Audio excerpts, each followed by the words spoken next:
नमस्कार, खबरों के इस अंक में मैं हूं सुखवीर। आप देख रहे हैं आपका अपना चैनल भिवानी हलचल।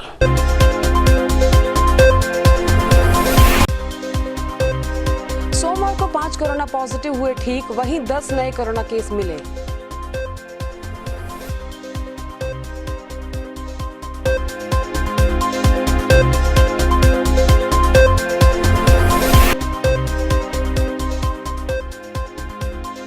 पूर्व शिक्षा मंत्री रामविलास शर्मा पहुंचे भिवानी, पत्रकारों से हुए रूबरू।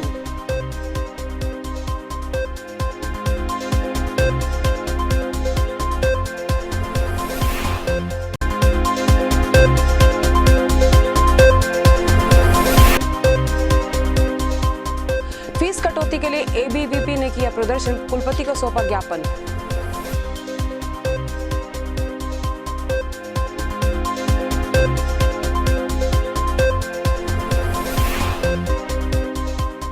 रेलवे के निजीकरण के खिलाफ रेल कर्मचारियों ने किया प्रदर्शन, भारत सरकार के खिलाफ की नारेबाजी।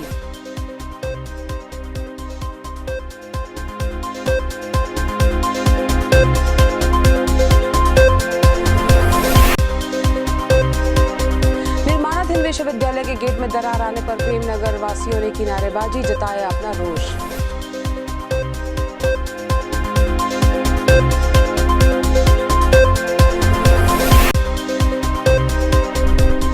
प्रोजेक्ट की समीक्षा बैठक हुई आयोजित, उपायुक्त ने ली अधिकारियों की बैठक।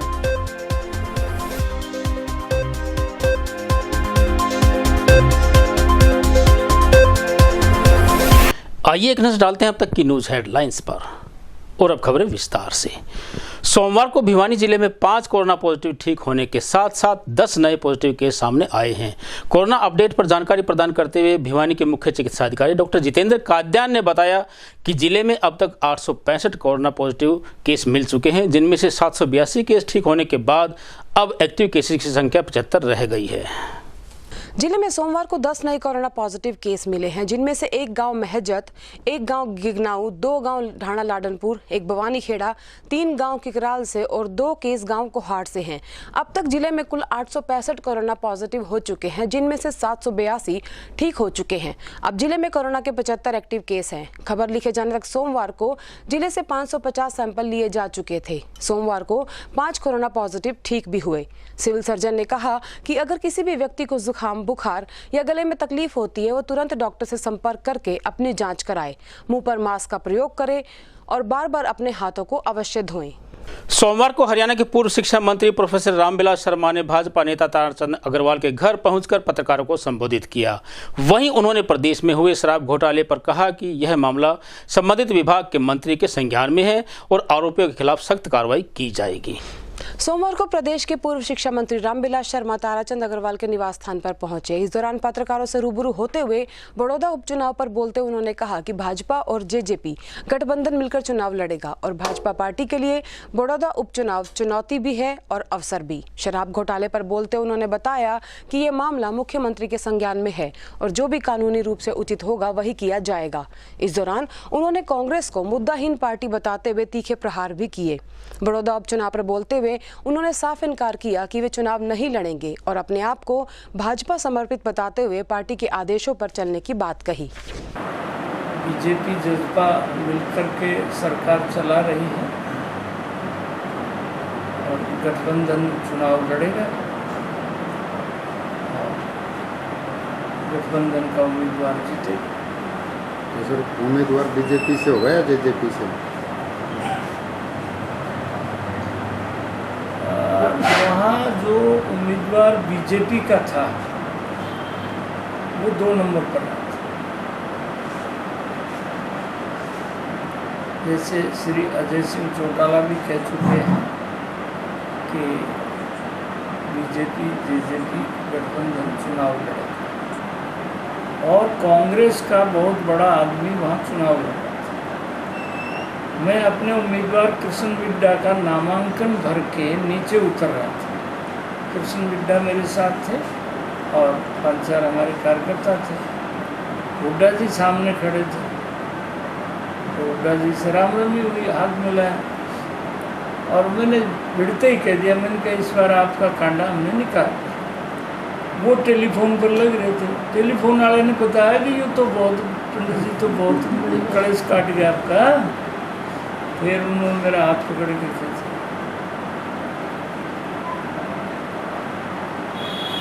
तो वो ऐसा कुछ वहाँ पे बड़ौदा चुनाव में भी होगा कि किसी का कोई काटा निकला? नहीं, बड़ौदा चुनाव तो श्री कृष्ण हुड्डा वहाँ पर मिले रहे, हमारे साथ रहे, बहुत अच्छे आदमी थे। उनका बीमार थे, निधन हो गया, उसके कारण ये बाई इलेक्शन। सर आप भी मैदान में जाने के लिए इच्छुक हो? कहाँ? बड़ौदा में अगर पार्टी पूरी मौका पार्टी जाएगी? नहीं, चुनाव लड़ने के लिए अगर पार्टी मौका देते? नहीं, पार्टी में बहुत लोग हैं। पहले जो आदमी हमारा योगेश्वर दत्त लड़ा था वो 2nd नंबर पर रहा था, पहलवान है। अगर पार्टी आपको मौका देती है तो आप इच्छुक हैं वहाँ जाने के? नहीं, बड़ौदा मैं तो 5 बार MLA रहा हूँ, 5 बार महेंद्रगढ़ से रहा। तो सर एक जो आरोप लगते हैं अब सरकार पे, गठबंधन सरकार पे, कि घोटालों की सरकार है, सरसों घोटाला, चावल घोटाला, शराब घोटाला, रजिस्ट्री घोटाला, क्या कहेंगे? 1 साल भी नहीं, आप 6 महीने हुए हैं, इतने घोटाले। देखिए, एक कार्यकाल हमने पूरा किया, उसमें मैं श्री मनोहर लाल जी के साथ में शिक्षा मंत्री, पर्यटन मंत्री भी मेरे पास थे। उस कार्यकाल में कोई इस तरह की बात नहीं। इस कार्यकाल में पीछे कैबिनेट की जो प्रोसीडिंग्स है वो मैं पढ़ रहा था, उसमें कुछ चर्चाएं पत्रकारों की कलम लिखती रहती है, तो उसमें कोई शराब की बिक्री के बारे में कोई गृह मंत्री श्री अनिल विज ने कोई शायद SIT बनाई है, और उसके बारे में डिप्टी CM दुष्यंत चौटाला की और उनकी, तो वो मुख्यमंत्री के संज्ञान में। और एक आदमी है जो सर्जिकल स्ट्राइक का प्रमाण मांगता है,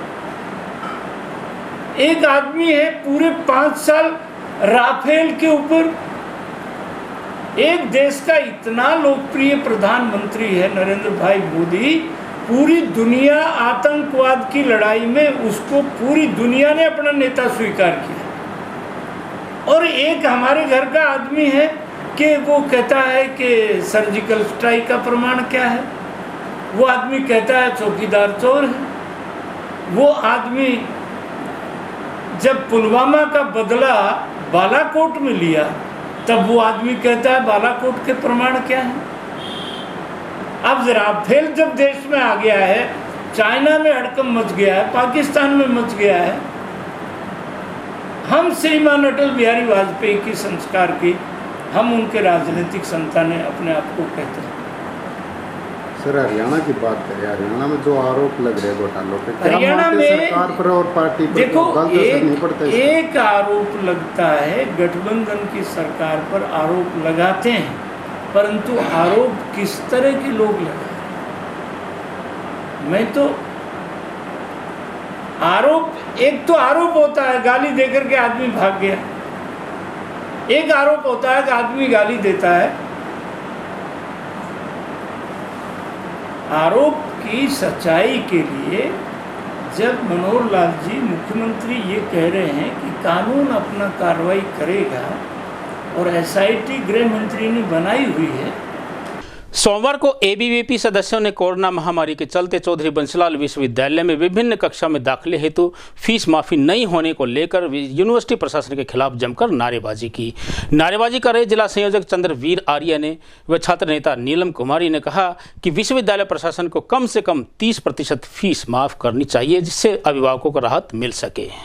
आज के समय में कोरोना महामारी के कारण समाज पर जो बुरा प्रभाव पड़ा है, उसके कारण समाज की आर्थिक स्थिति खराब हुई है, लेकिन CBLU द्वारा पहले की तरह ही फीस ली जा रही है, जिसे भरने में छात्र असहज महसूस कर रहे हैं। इसी परेशानी को समझते हुए अखिल भारतीय विद्यार्थी परिषद भिवानी द्वारा जोरदार प्रदर्शन करते हुए कुलपति को ज्ञापन सौंपा गया। प्रदर्शनकारियों का नेतृत्व CBLU इकाई अध्यक्ष और छात्र नेता संयुक्त रूप से कर रहे थे। इस अवसर पर पत्रकारों से बात करते हुए उन्होंने कहा कि उनकी मांग है कि छात्रों की 30% फीस कम की जाए और फीस को एकदम से न लेकर 2 बार में लिया जाए। उन्होंने कहा कि अगर विश्वविद्यालय प्रशासन ने उनकी मांग को 15 अगस्त तक नहीं माना तो वे छात्र हित के लिए अनिश्चितकालीन धरना पे जाएंगे, जिसकी जिम्मेदारी प्रशासन की होगी।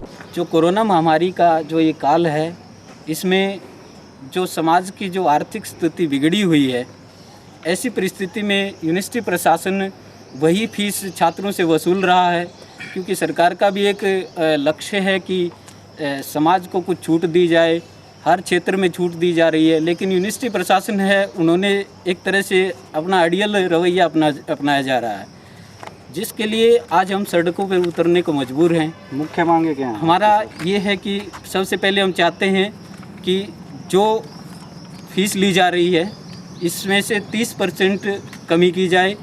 इसके अलावा जो कमी करने के बाद में फीस ली जाए वो भी किस्तों में 1 या 2 किस्तों में ली जाए। 2 या 3 किस्तों में अगर छात्र को मिलेगा तो उसके ऊपर दबाव कम हो जाएगा। इसके अलावा लाइफ साइंस को लेकर के हमारा वो है कि अलग अलग रजिस्ट्रेशन करवाए जा रहे हैं। जिले में मैं master of social work department की स्टूडेंट हूँ और हमारी मांगे हैं, जो यूनिवर्सिटी द्वारा फीस ली जा रही है ना, उसमें 30% कटौती की जाए और जो फीस लें वो मतलब उसमें किस्तों में ली जाए। केंद्र सरकार के द्वारा रेलवे विभाग को निजी हाथों में सौंपने के खिलाफ उत्तरी पश्चिमी रेलवे कर्मचारियों ने अपना रोष प्रदर्शन करते हुए नारेबाजी की। इस अवसर पर सोमवार को कर्मचारी नेताओं ने भारत सरकार से अनुरोध किया कि वे रेलवे विभाग को पूंजीपतियों के हाथों में ना बेचें, अन्यथा यह उनके साथ कुठाराघात होगा। भिवानी रेलवे स्टेशन पर north western railway employees union के बैनर तले कर्मचारियों ने निजीकरण के खिलाफ प्रदर्शन किया और भारत सरकार के खिलाफ नारेबाजी कर अपना विरोध जताया। युवा मंडल संयोजक ने बताया कि भारतीय रेल की चुनौतियों से हम सब वाकिफ हैं और कहा कि सरकार एक साजिश के तहत भारतीय रेल को पूंजीपतियों के हाथ में बेचना चाहती है। जब देश ही नहीं पूरी दुनिया कोरोना महामारी से जूझ रही है, तब भारत सरकार रेल की उत्पादन इकाइयों का सौदा कर रही है, जो कि न केवल रेलवे कर्मियों के लिए कुठाराघात है बल्कि आम जनता की जेब पर भी भारी पड़ने वाला है। उन्होंने कहा कि आज 150 से अधिक रियायतें जो सरकारी ट्रेनों में दी जा रही है वो सभी निजी ट्रेनों में खत्म हो जाएंगी, जिसका असर सीधे सीधे गरीब जनता पर पड़ेगा। इसके साथ ही उन्होंने अपील की कि युवा और आम जनता भी उनके इस आंदोलन में शामिल होकर रेल बचाओ देश बचाओ को सार्थक करें। रेल के निजीकरण के खिलाफ में ये कार्यक्रम रखा गया है। आज ही के दिन 9 अगस्त 1942 में अंग्रेज़ों भारत छोड़ो आंदोलन की एक शुरुआत हुई थी। उसी तारीख को हमने अपनाते हुए आज से इस रेल बचाओ देश बचाओ का एक मुद्दा लेके हमने आज ये धरना प्रदर्शन का कार्यक्रम किया है। अभी तो हमारी आप लोगों से भी मेरी हाथ जोड़ के विनती है कि हमारी आम जनता की, हमारे रेल कर्मचारी की आवाज़ आप ये PMO कार्यालय तक पहुँचाओ। ऐसे हम आपसे विनती भी करते हैं और आपसे विश्वास रखते हैं कि ये बात आप ज़रूर आगे तक पहुंचाओगे। आप रेल के प्राइवेट होने के कारण केवल कर्मचारियों पे नुकसान नहीं है, आप आम जनता के ऊपर ये बहुत भारी पड़ने वाला है। जो ये रेल के यात्री, जो एक आम गरीब की ट्रेनें हैं, जब ये निजी हाथों में चली जाएगी, एक गरीब का ट्रेन में यात्रा करना दूर, प्लेटफॉर्म पर चढ़ना दूभर हो जाएगा। मुख्य मांग क्या है? मुख्य मांग हमारे जो ये 109 रूटों पे 109 ट्रेनें चलाने का जो फैसला लिया है भारत सरकार द्वारा, इनको वो वापस ले और रेलवे में निजीकरण करना बंद करे। जो आज ये अंबानी अडानी को रेल को बेचने का काम किया जा रहा है, इसको लेकर कर्मचारियों में भारी रोष है और हम यही चाहेंगे कि ये सारा कुछ बंद हो और जो रेल कर्मचारी अपने पूरे 24 घंटे मेहनत के साथ में, जो आज पूरे दिन रात लग के 24 घंटे, हमारे चाहे RPF का जवान हो, चाहे GRP का जवान हो, चाहे हमारे रेलवे के किसी भी कर्मचारी हो। सोमवार को भिवानी के प्रेमनगर गांव में निर्माणाधीन चौधरी बंसीलाल विश्वविद्यालय भवन के मुख्य द्वार पर दरार आने के कारण गांव वासियों ने विश्वविद्यालय प्रशासन के खिलाफ नारेबाजी की। वहीं उन्होंने प्रशासन पर लंबे समय से चले आ रहे निर्माणाधीन कार्यों को लेकर धीमी गति से कार्य होने की आरोप लगाए। वहीं उन्होंने इस अवसर पर रजिस्ट्रार से मुलाकात भी की। जैसा कि हम सब जानते हैं कि चौधरी बंसीलाल विश्वविद्यालय परिसर गांव प्रेमनगर में निर्माणाधीन है। इसका निर्माण काफी समय से चल रहा है, लेकिन बनने से पहले ही विश्वविद्यालय के मेन गेट में दरार और टूट-फूट होने के कारण गांव प्रेमनगर वासियों ने इसको लेकर प्रशासन के खिलाफ नारेबाजी की। वहीं क्षेत्रवासियों ने बताया कि पिछले लंबे समय से ये विश्वविद्यालय निर्माणाधीन है और इसके बनते बनते ही मेन गेट टूटना भी शुरू हो गया है। वहीं जब विश्वविद्यालय के रजिस्ट्रार से इस बारे में बात की गई तो उन्होंने बताया कि विश्वविद्यालय का कार्य अभी चल रहा है और अगर कोई भी टूट फूट हुई है तो उसे जल्द ही ठीक कराया जाएगा। बुरा प्रेमनगर गांव है। यह भी हमारे सारे साथी गांव प्रेमनगर से ही हैं। तो सबसे पहले तो हम इस चीज़ के लिए यहाँ आए थे कि ये जो द्वार बना है ये करोड़ों रुपए की लागत से बना था, लेकिन ये टूटना शुरू हो गया अभी से पहले, जबकि यूनिवर्सिटी का काम पूरा भी नहीं हुआ है और ये टूटना शुरू हो गया। और दूसरी हमारी जो मांग ये है कि हमने मतलब 131 एकड़ ज़मीन जो गाँव ने दान दी और उसके बदले में हमारे गांव को एक भी नौकरी यहाँ नहीं लग रही। तो हमारी सरकार से भी दरख्वास्त है कि हमारा कोटा भी यहाँ नौकरियों का लागू किया जाए। हाँ, इससे तो यही अंदेशा है कि सरकार ठेकेदार जो भी था इसका रहा होगा, कोई भी होगा, तो उसकी ही ये कमी है जिसकी वजह से जो है ना ये टूट रहे हैं। ऐसे एक विश्वविद्यालय गेट निर्माण जो आरोप लगाए गए हैं उसके लिए बात है वो निराधार है और इसकी लगभग 2 करोड़ रुपए की लागत इसकी आएगी। और गेट के जो फॉल सीलिंग का जो कार्य के बारे में जो दिखाया गया है, कोई छज्जा नहीं गिरा हुआ, सिर्फ फॉल सीलिंग गिरी हुई है और उसको ठीक करने के लिए हमने एजेंसी को लिख दिया है। ये कार्य CPWD द्वारा किया गया है, न कि यहाँ किया गया है। और जो कुछ अनियमितताएँ थी जो पूरा करने के बाद ही हम इसको टेक ओवर करेंगे, अभी तक हमने इसको टेक ओवर भी नहीं किया है। और उनको जो एक्शन CPWD उसको कई बार हमने इसके बारे में अवगत करा दिया है। उन्होंने कहा कि हम इसको जल्दी इसको ठीक कर दें। म्हारा हरियाणा हरा भरा हरियाणा कार्यक्रम के तहत सोमवार को भारत विकास परिषद के द्वारा राजकीय वरिष्ठ माध्यमिक विद्यालय हालवास में पौधारोपण कार्यक्रम का आयोजन किया गया। कार्यक्रम की शुरुआत प्राचार्य सरोज बाला द्वारा दीप प्रज्वलन करके की गई। वहीं इस अवसर पर परिषद अध्यक्ष अशोक शर्मा ने बताया कि उनके द्वारा समय समय पर विद्यार्थियों के विकास के लिए अनेक प्रतियोगिताओं का आयोजन किया जाता है। सोमवार को राज्य के वरिष्ठ माध्यमिक विद्यालय प्रांगण में मारा हरियाणा हरा भरा हरियाणा मुहिम के तहत भारत विकास परिषद की ओर से पौधारोपण कार्यक्रम का आयोजन किया गया। इस कार्यक्रम में परिषद के गणमान्य सदस्यों और विद्यालय स्टाफ सदस्यों के साथ मिलकर विद्यालय में 21 फलदार और फूलदार पेड़ लगाए। कार्यक्रम की शुरुआत मां सरस्वती और मां भारती के समक्ष दीप प्रज्वलन से की गई। इस कार्यक्रम में विद्यालय के स्टाफ मेंबर्स का विशेष योगदान रहा और उन्होंने लगाए हुए पौधों के रखरखाव और उन्हें बचाए रखने का संकल्प भी लिया। शाखा भिवानी ने आज हमारे उपायुक्त महोदय द्वारा दी गई कॉल कि हमने भिवानी को जंगल बनाना है, उसी के संदर्भ में पौधारोपण का कार्यक्रम गवर्नमेंट सीनियर सेकेंडरी स्कूल हालवास में पौधारोपण करके मनाया गया।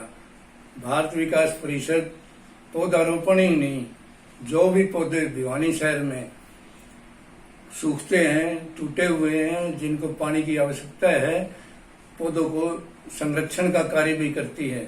मैं भारत विकास परिषद के माध्यम से हमारे उपायुक्त महोदय को ये विश्वास दिलाना चाहता हूं कि भारत विकास परिषद उनकी इस मुहिम की भिवानी को जंगल बनाना है, हम उसमें पूर्ण सहयोग देंगे। रोटरी क्लब भिवानी द्वारा स्थानीय भीम स्टेडियम में पर्यावरण को सुरक्षित रखने के लिए पौधारोपण कार्यक्रम का आयोजन किया गया। पौधारोपण कार्यक्रम का शुभारंभ रोटरी क्लब प्रधान प्रवीण असीजा ने फलदार पौधों को रोपित करते हुए किया। वहीं इस अवसर पर क्लब सदस्य डॉक्टर बुद्धदेव आर्य व डॉक्टर PK चराया इत्यादि ने पौधों के महत्व के बारे में प्रकाश डाला। पर्यावरण संतुलन को बनाए रखने में अपना सहयोग देते हुए रोटरी क्लब भिवानी डाउनटाउन ने पौधारोपण किया। क्लब सदस्यों द्वारा स्थानीय भीम स्टेडियम में 20 फलदार और छायादार पौधे लगाए गए। प्रोजेक्ट इंचार्ज रोटेरियन दर्शन मिड्डा के निर्देशन में ये कार्य किया गया और इस दौरान उपस्थित क्लब के सभी सदस्यों द्वारा पौधे लगाकर पर्यावरण संरक्षण के लिए सहयोग दिया गया। क्लब के प्रधान प्रवीण असीजा द्वारा पौधा लगाकर इस कार्यक्रम की शुरुआत की गई और सभी सदस्यों ने इन पौधों की उचित देखभाल किए जाने की भी बात कही। सोमवार को लघु सचिवालय परिसर में जिला स्वच्छ भारत प्रबंधन समिति द्वारा बायोगैस प्रोजेक्ट की समीक्षा हेतु बैठक का आयोजन किया गया। बैठक की अध्यक्षता भिवानी के उपायुक्त अजय कुमार ने की। वहीं उन्होंने बैठक के दौरान प्रोजेक्ट पर 52,35,000 रुपए खर्च करने की जानकारी प्रदान की। उपायुक्त अजय कुमार की अध्यक्षता में सोमवार को स्थानीय लघु सचिवालय स्थित उनके कार्यालय में जिला स्वच्छ भारत प्रबंधन समिति की गोवर्धन स्कीम के तहत बायोगैस प्रोजेक्ट की समीक्षा बैठक का आयोजन हुआ। उपायुक्त ने बताया कि जिले में इस प्रोजेक्ट पर 52,35,000 रुपए खर्च होंगे और गोबर के सही प्रबंधन के साथ साथ गांव में स्वच्छता मिशन को भी गति मिलेगी। गोवर्धन स्कीम के तहत बायोगैस प्रोजेक्ट की समीक्षा करते हुए उपायुक्त ने अधिकारियों को निर्देश दिए कि बायोगैस प्रोजेक्ट को जल्दी से जल्दी पूरा किया जाए।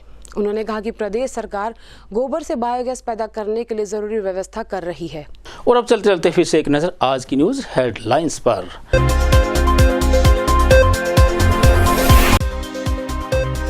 सोमवार को 5 कोरोना पॉजिटिव हुए ठीक, वहीं 10 नए कोरोना केस मिले।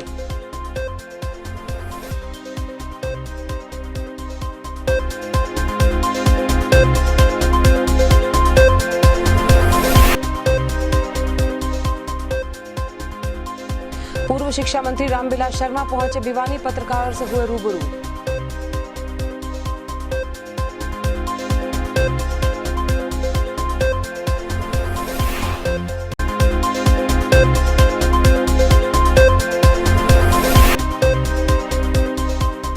फीस कटौती के लिए एबीवीपी ने किया प्रदर्शन, कुलपति को सौंपा ज्ञापन।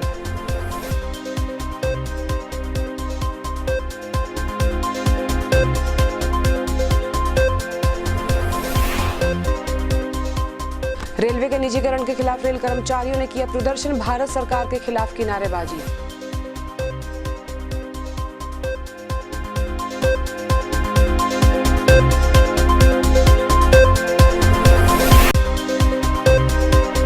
निर्माणाधीन विश्वविद्यालय के गेट में दरार आने पर प्रेमनगर वासियों ने की नारेबाजी, जताया अपना रोष।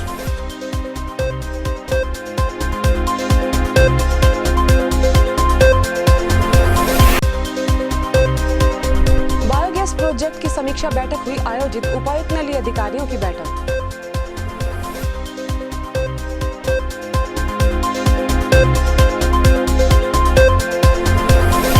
अब मुझे दीजिए इजाजत, देखते रहिए आपका अपना चैनल भिवानी हलचल।